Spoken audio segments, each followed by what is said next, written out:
We want to continue watching George Washington, Forging of a Nation.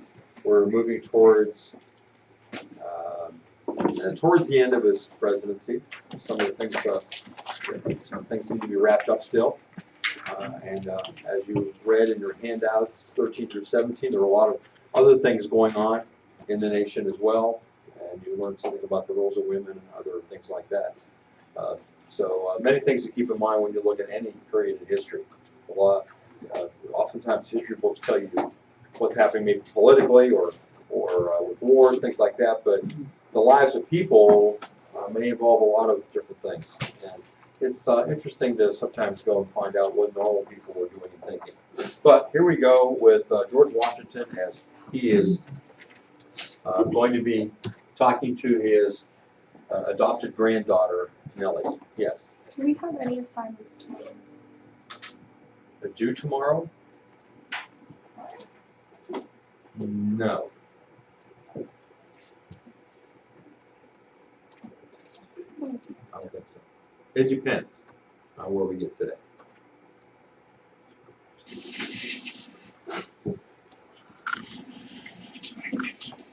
That's the only word you was magnificent. It's what she'll wear to be bridesmaid at Elizabeth's wedding in Virginia. Every man there ain't gone far old, but they won't fall in love with you. I hereby declare myself immune to all masculine charm, except my dashing grandpapa's.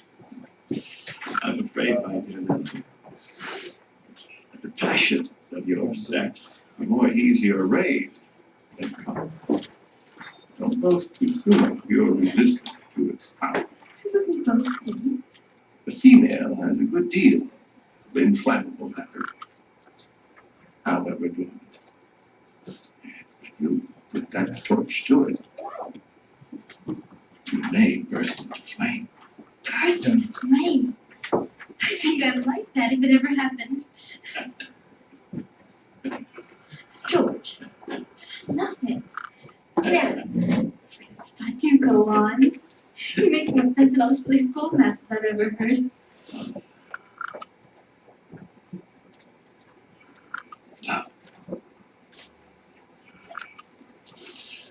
Love is said to be an involuntary passion that cannot be easily controlled.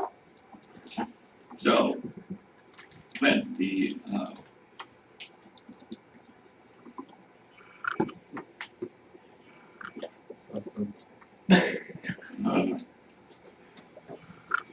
Continue.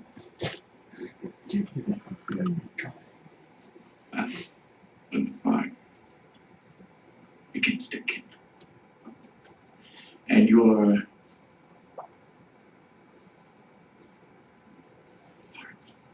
grows warm, you must ask these questions to it. Who is this invader? What are his qualities? For a sensible woman like yourself can never be happy with a fool. And have there been a young fool? A rider from Norfolk just brought this dispatch from Mr. J. Oh, yes, thank you, sir. Offer you a hot drink for you. Thank you. My dear Nellie, I wish you a good husband when you want one, and deserve one. Mr. J. Now we shall see what he has sent us. Gift from Providence for a Pandora's box. Are all of you familiar with the expression Pandora's box? You know what that means? Okay.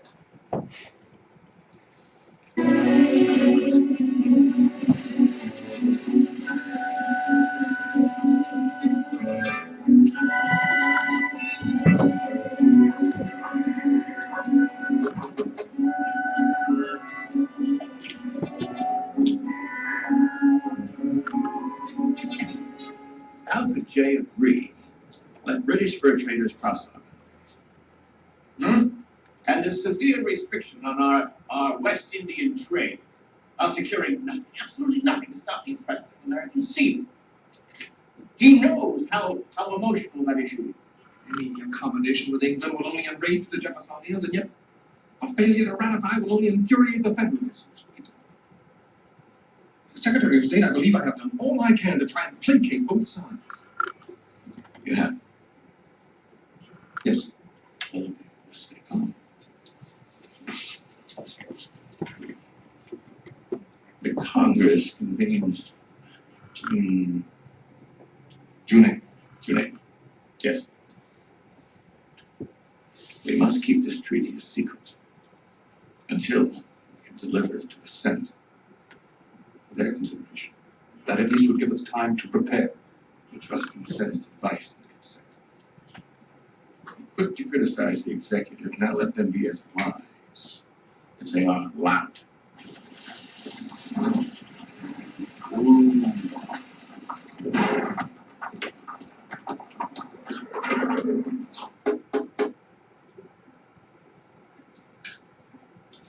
Reading more from. Reread Article 12, the line. Good evening, gentlemen. In the office, please.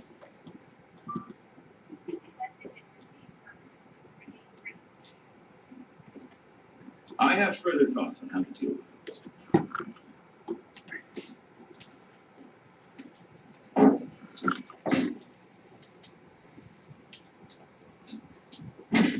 What's all this seems? Why have you excluded Mr. Randolph, Miss Mead? Because, Mr. President, that man is a traitor. What? Lord, you look at this. Now just tell me. A French diplomatic pouch, retrieved after it had been thrown overboard when a British frigate overhauled a French ship mid-ocean. The British ambassador placed it in our hands. This is the original and a translation. So as not to alert Randolph, I suggest you look at the contents tonight. You will find irrefutable evidence that your Secretary of State has been paid by the French Minister Fauché to supply information on our secret policy deliberations. Randolph may be the mastermind of the violent protests against the treaty and head of the conspiracy to destroy your popularity. Traitor may be too mild a word.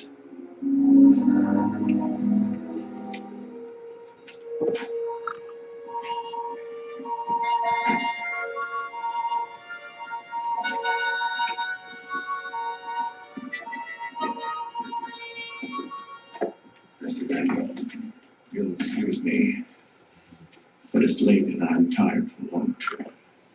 We can resume tomorrow. A brief meeting, Mr.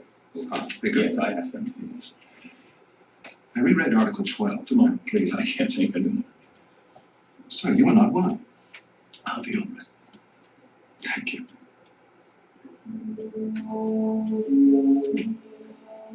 Thank you, my dear friend.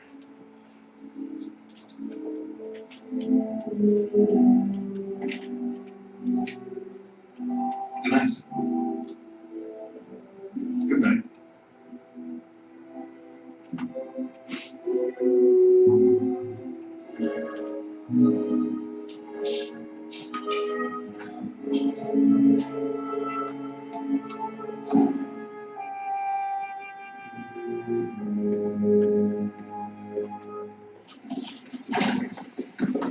I have no spy service gentlemen to investigate Mr. Randolph. So, confrontation is the only course. I'll present to him the incriminating original documents, since he's fluent in French. How he reacts should reveal whether he is indeed guilty or innocent.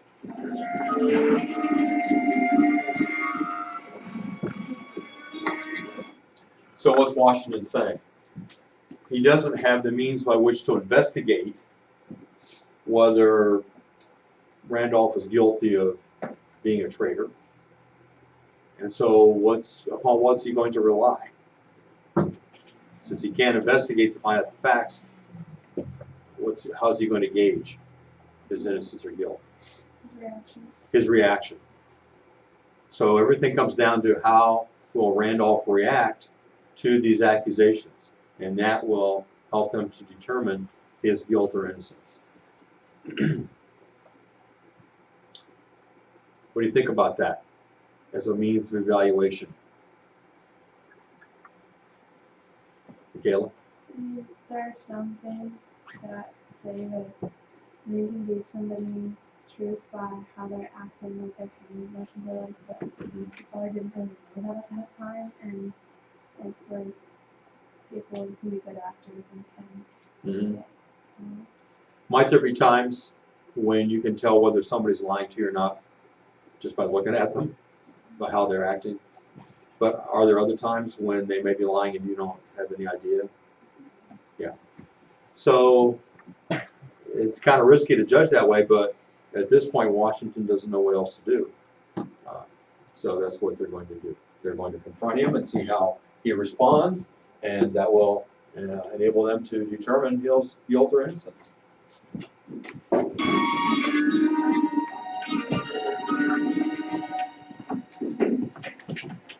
Sir, Secretary of State is here.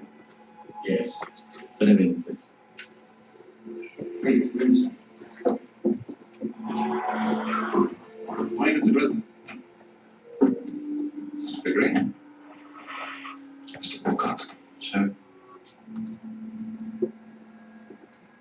Mr. Randolph, I'd like you to read these documents. As it will take you some time, you sit with them. When you're finished, you may make such explanations as you choose.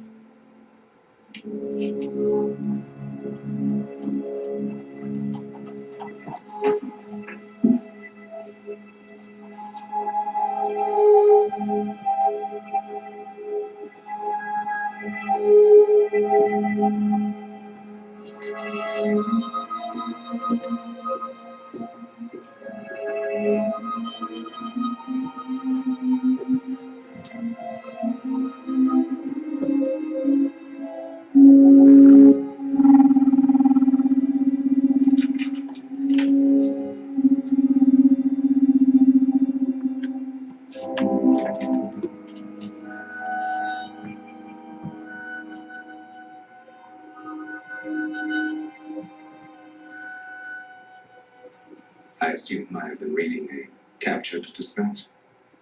Yes, you may.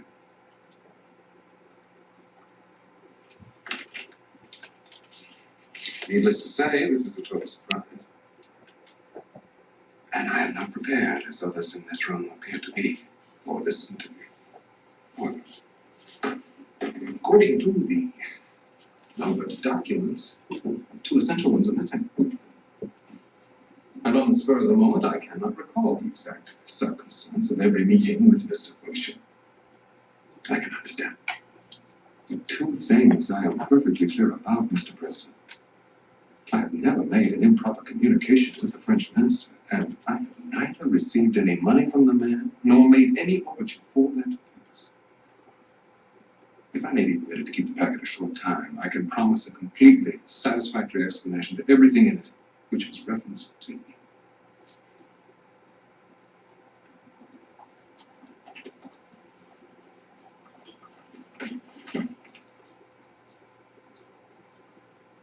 The plot that Fauché mentions. Can you tell us, sir, what he referred to?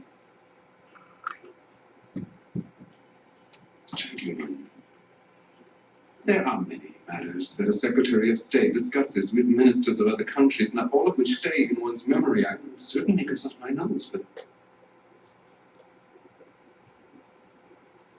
I do remember telling you, Mr. President, of one ominous meeting in New York between Hammond and Extreme Fence. Perhaps you would supplement my recollection. I don't remember any such discussion.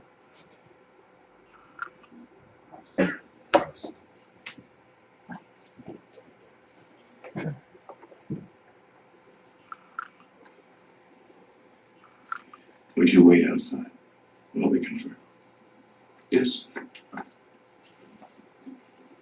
If that is what you wish.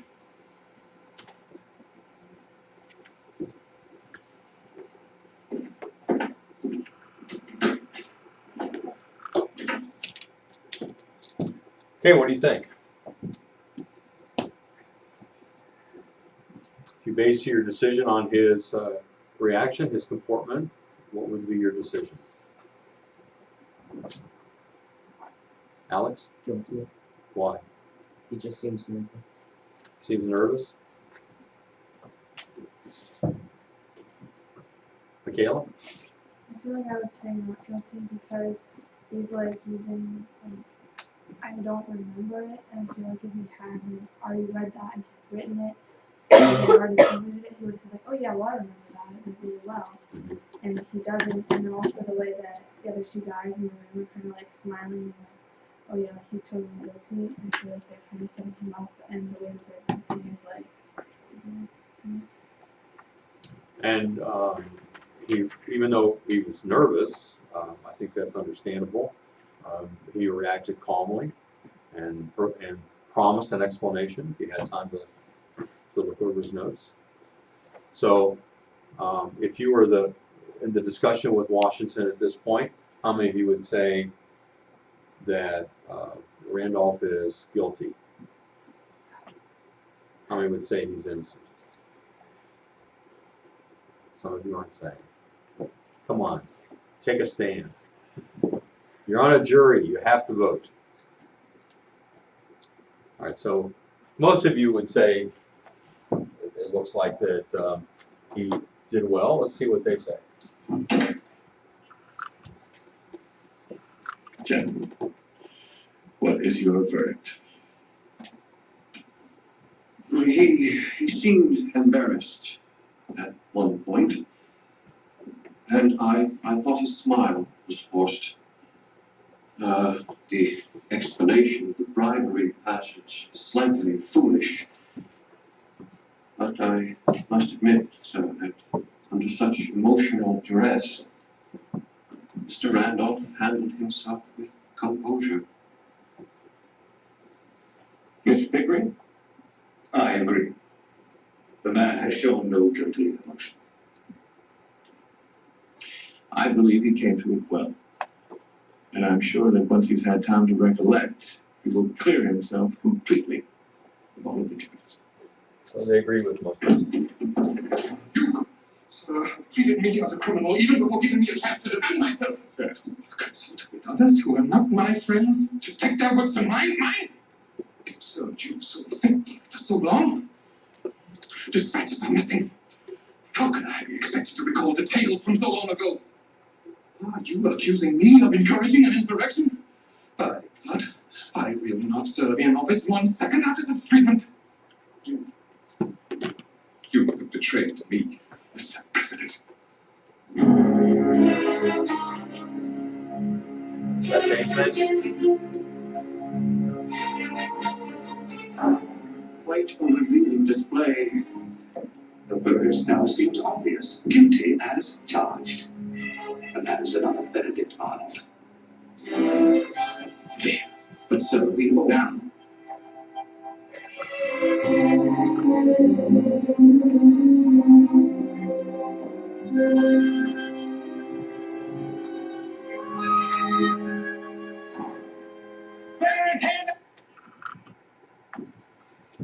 So, now, have you changed your minds? How many now say he is innocent? How many say he must be guilty? So, you were swayed too, as they were in the room, most of you. Do you know what the true answer is? Nobody knows. To this day, as far as I have read, no one still knows for sure whether he was guilty or not. What statement particularly hurt Washington in this final exchange? Devin? Him accusing Washington of betraying him. Yeah. Because Washington was simply doing as he'd done earlier with Hamilton, right? Allowing the facts to come out and not letting friendship sway him, but allowing procedure to go forward. Did you notice how Washington reacted when one of the gentlemen said that Randolph was another Benedict Arnold? Did you notice that? Why would that have been particularly painful for Washington to bring that up? I'm assuming you all know who Benedict Arnold was. Why was that a particularly painful association? Michaela? Because Benedict Arnold directly betrayed Washington because he took the fort. And then when Washington was coming to see him and see how the fort was doing, he ran away. So it was a direct. And how did they start out? Washington and Arnold. They were friends. So it wasn't just a betrayal of a country, but a betrayal of friendship. And Randolph has been his friend for many years. And it pains him to think that the same thing has happened again. Never come out that he signed that vile treaty!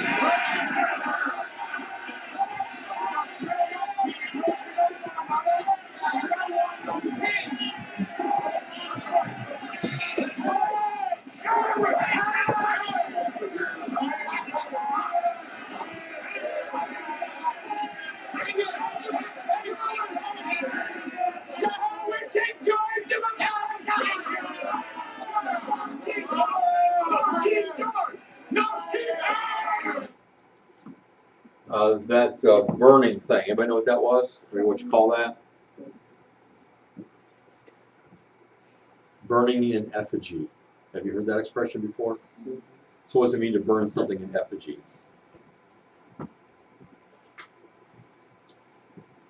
It means you are burning something which represents a person that you wish was there being burned. You know, so you're kind of substituting a straw man, if you will, for the real one, and burning them to show your dissatisfaction of what you would like to do to the real person.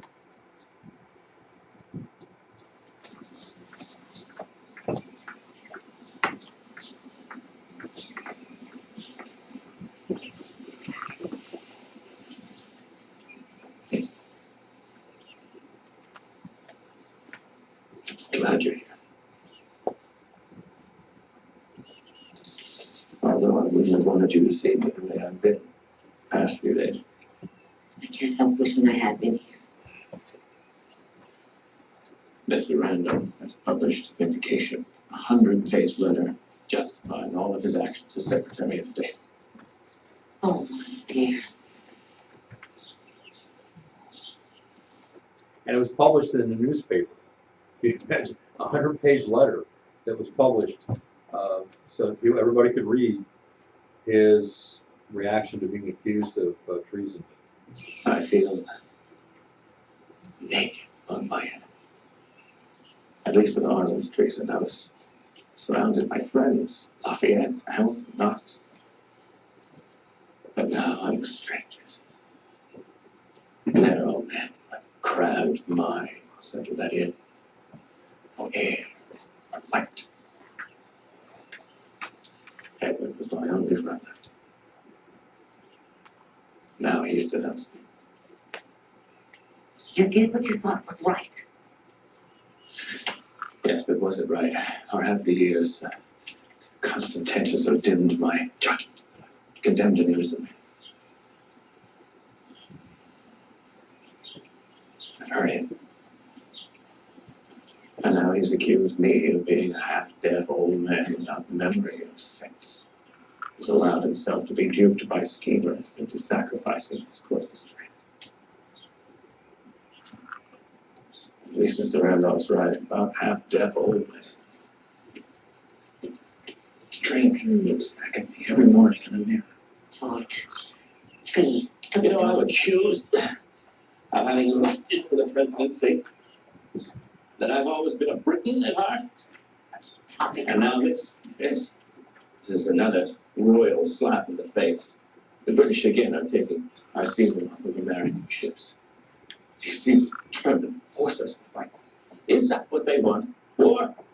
Do I have to buckle on my sword and go slay these dragons? George. But most immediate question. What am I going to tell the the Congress. What is the state of this union? Thank heaven I'm not late.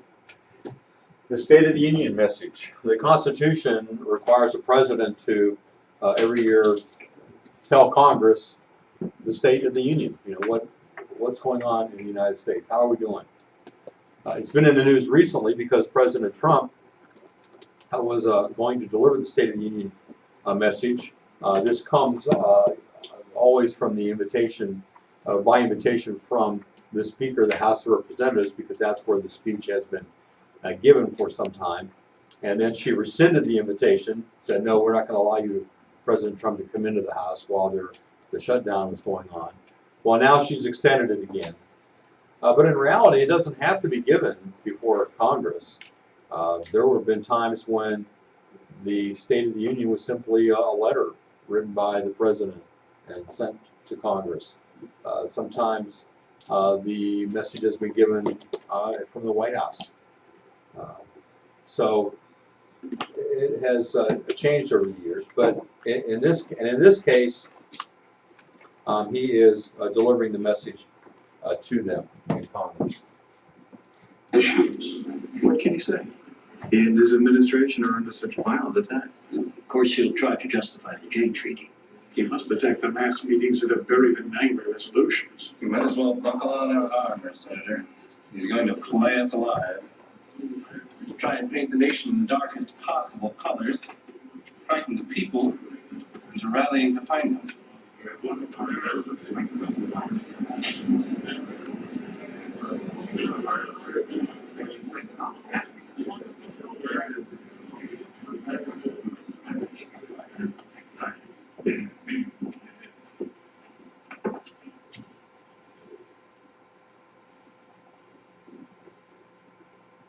Fellow citizens of the Senate and House of Representatives. At no time in the short history of this nation have our public affairs afforded such cause for mutual congratulation and rejoicing. I ask you all to join me in thanking the author of all good for our numerous and extraordinary blessings. I will count only a few.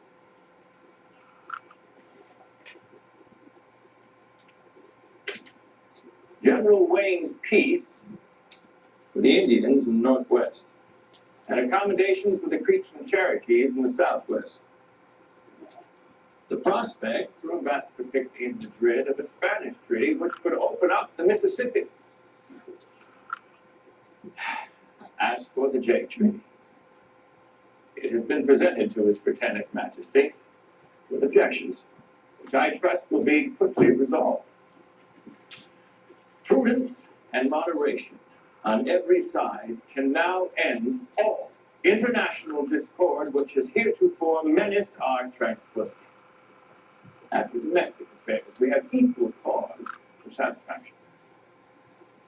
While Europe is embroiled in wars, her population starving, our favorite country enjoys peace. Faithful to ourselves, we have violated no obligation to others. Since the region which supported the Whiskey Rebellion now enjoys the blessings of quiet and order, I have pardoned all of the rebels convicted. As for frontier policy, I maintain as before that the trail of peace demands compassion toward the Indians. I urge that they be protected by law. Only such a course will reflect luster on our national character.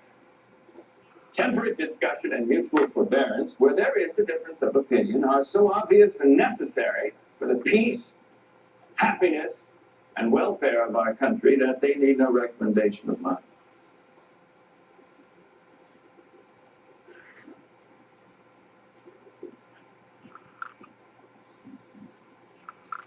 If we but remember the 7 long years of blood and sacrifice that gave us our liberty, then we will surely find the will to rededicate ourselves not only to peace, but to our noblest aspirations and ideals. It is not too much to say that our country now exhibits a spectacle of national happiness never surpassed, if ever before equal. And to cooperate with all of you in continuing this great work is a fervent wish of my heart.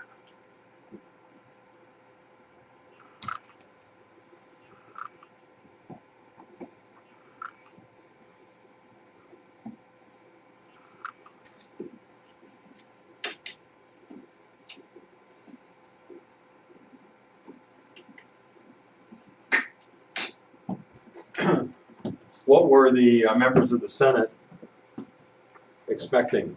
What kind of speech were they expecting?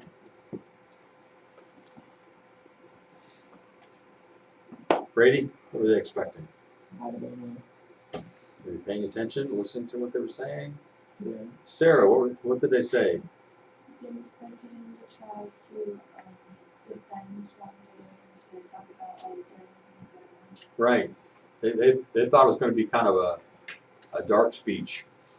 What did they get instead? Sophia? Opposite. Hmm?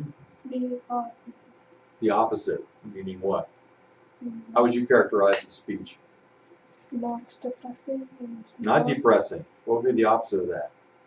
If it's not depressing, what would it be? joyful. Joyful. What other words come to mind? Steph? Optimistic. Optimistic. Encouraging. Encouraging. So very upbeat, right? Compared to what they expected.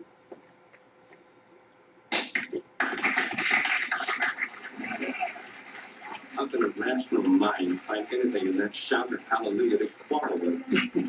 The old man has amazed me again.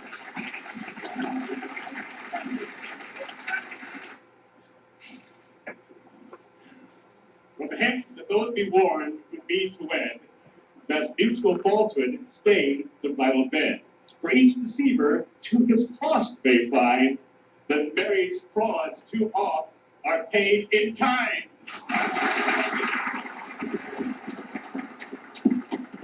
Thank you, Mr. President, for inviting us. These days it takes courage to be seen to British ambassador. Well, we're not all angry Jacobs. I'll never forget the cheer you brought to your country with that amazing speech. Well, I could not compare the cheer you just brought to this old man's heart. You are not old at all, sir. Why, how your staff still has trouble keeping up with you?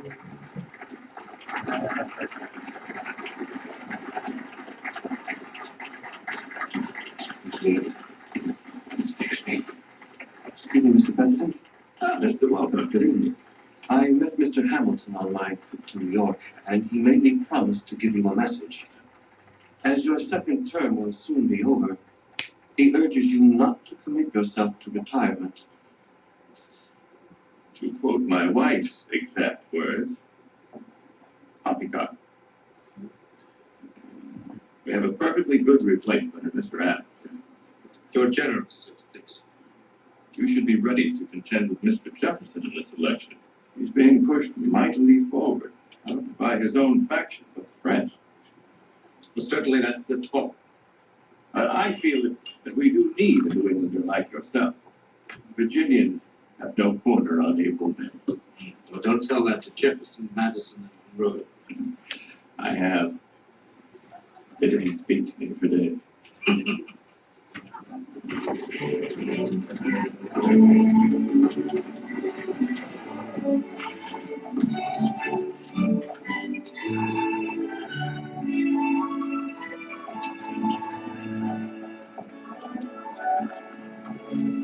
Oh, it's beautiful. Look, George, isn't it beautiful? It's one of the last pieces Josiah Wedgwood did before he died. It's called Jasperware. Liza, isn't it perfect? Very nice. How dear of you to bring it to us all the way from England. I'm so pleased that you like it. It's exquisite.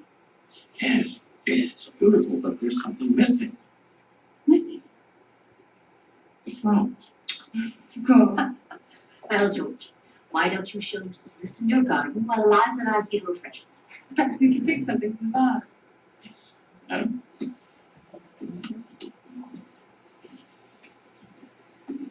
Martha, can't you see that woman killed to be alone with the president? Okay, what's interesting here is who's the jealous one? Eliza Powell. Yeah. If I let feathers fly over every woman who's flirted with George through the years, I wouldn't have any feathers left. No, I do enjoy hot flowers. Today, I don't know, they seem too beautiful to touch. Too good. Yes, I know what you mean. They have their season and then they're gone. But not really. Their seeds promise us flowers forever. Lovely thought.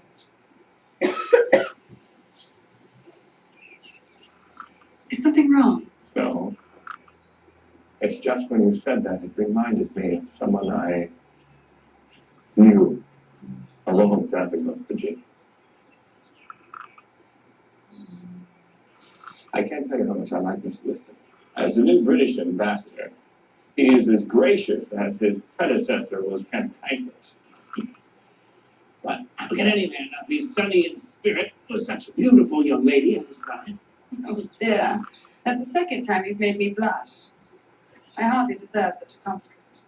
Well, forgive me, I'm not intending to. So we'll get back to flower picking tomorrow or Monday. Or tomorrow or Friday.